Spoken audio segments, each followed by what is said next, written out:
Jared Polin, FroKnowsPhoto.com, and welcome to another AdoramaPIX Rapid Fire Critique, where I take your best 10 images and give it a critique-y, critiquers. And if you'd like to submit your best 10, go over to the website, look for the link that says submit your critiques or something like that. It's there. So go ahead and do it. But remember, I can't critique everybody's stuff because I get so many sent in, but I will try to do my best. And before we jump into that, why don't you critique along with me by leaving comments with what you think about the images as well and how you would critique them. You could also post your links down below on YouTube or on Facebook if you would like. But don't forget to like it, share it, and subscribe.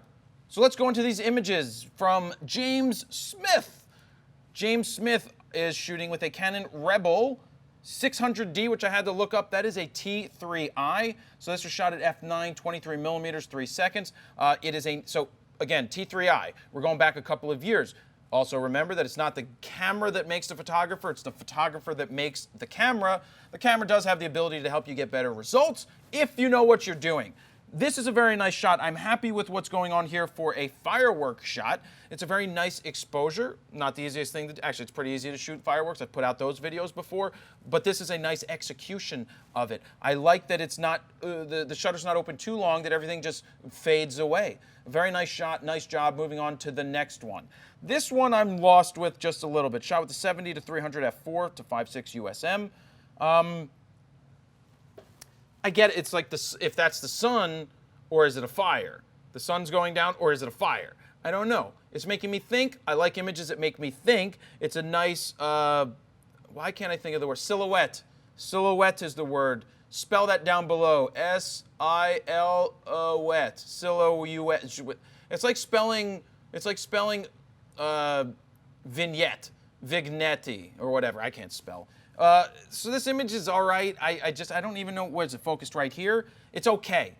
I do like the bokeh. I like the out of focus stuff, and I like that it made me think a little bit, but that's that. Same thing, 600D, shot with a 75 to 300 millimeter f4 to 5.6 at f9. So in the bright daylight, ISO 100. You could actually shoot a little higher than that, but, oh yeah, 1/320th of a second. So what they're doing here, now this is great. What's awesome about this, I've shot aviation only 2 or 3 times now, and I had my aviation buddy who does that for a profession teach me, give me some tips and give me some points to what makes a great aviation photo. And they always say that you want the prop blur. If the prop is solid, that means anybody can freeze it. Now, when you're shooting fighter jets, you can shoot faster exposures, faster shutter speeds because they don't have props on them and you won't see it. But they say seeing the prop blur makes it look like the plane is moving, opposed to where it's just solid caught in motion. Just look like the thing's not doing anything. So very nice job doing that. Great composition. I would like to see a little more contrast thrown into this. That's my personal style, but I think the image would pop more. And this, again, is showing you that it doesn't matter what gear you have. This is a Rebel T3i. It's an older camera. Doesn't matter. It's a kit lens. The 75 to 300 is a basic lens. But because the photographer's getting the exposure right, getting the composition right, and getting, I mean, look, they got the prop blur. That's what you look for. This is an A1 winning steak sauce shot. So nice job there. Give me more contrast, and I'm going to be much happier when I see that. So, but nice job on that pass. This is good, too. You can't do much about having this annoying building in the background. What'd you shoot this one with? 70 to 300, so a little different than the other one. The other one was 75 to 300, right? Yep. Didn't want to see things, but this is cool. If you could get a little tighter, that would help. It's shot at 135. I would want to fill the frame more to get rid of the distraction background of this building. But nice job on a panning shot. I love how perfectly done this panning shot is. You've got sharpness here, then you start to get some more motion up in the front. The exposure, f14. 1/80th of a second. Great job. Fantastic job on panning the image. Awesome. You can do it with anything. So I forget what they call this when you're focused in on the one jet and the other jet goes by and it's not in focus, blah, blah, because of something. It's some focusing thing. But very nice capture getting them right here. I like it. Same thing, 70 to 300 f4. 1/500th of a second, a little faster. Yeah, with fighter jets like this, you could shoot at much faster ISOs, faster shutter speeds, because you don't have to worry so much about the prop blur because there is none.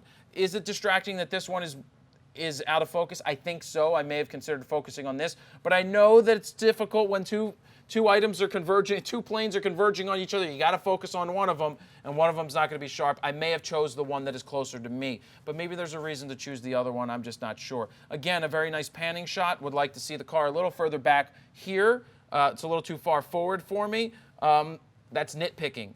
Awesome panning shot, though. Very nice job. Fighter jet, so these two old bombers, really good. Like to see more contrast again, personally. Bump the exposure up slightly, hit that contrast, hit that clarity, and I think this image would pop even more. Very nice job getting both planes in there. They both look to be pretty close to in focus. They're at f10, 1/320th of a second, getting prop blur. You can see that that works. If you could try to go slower with your shutter speed, you're going to end up getting motion blur of the plane, and that may end up not being so good. You want to get the prop, but you want the plane to still be sharp. Nice job here, right there. Then the plane on the ground, you got some of the heat rippling going on here. Look at that fighter jet back there. That's pretty cool. So Royal Air Force jet, that's an interesting looking plane. Look at the cockpit, looks like a two-seater. It's fine. Plane on the ground, looks like it's getting ready to take off or taxi or land, or it probably just took off or is about to, it just landed or is going to take, I don't know what it is. But anyway, you can see all of the heat wash. Looks pretty cool. So that's all right, nothing special. And then we got birds. Macaw, caw-caw-caw-caw. Hi, let me smell you. So it doesn't really match. Well, I guess they're birds. The other ones are airplanes. Very similar. They both fly. It's perfectly fine. Looks good. I'm curious to see, are they shooting through the fence or are they inside the enclosure? Nonetheless, it's good. But a lot of f9 shooting I find to be very interesting. Oh, 150 to 600 f6.3 lens. What were they using this time? 150 to 600. 150 to 600. Yeah, that's a kick-ass little lens. That's the Sigma, I believe. It's a very good lens for getting stuff at a distance. From a distance. Nice job, James. That photo looks good. And then this is the last photo. I don't know what type of aircraft this is. It looks like the flaps are down, so they may be going into some kind of...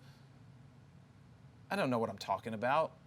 I don't know anything about aeroplanes or fighter jets, but it does look like it's going into some kind of thing because the flaps are flappied.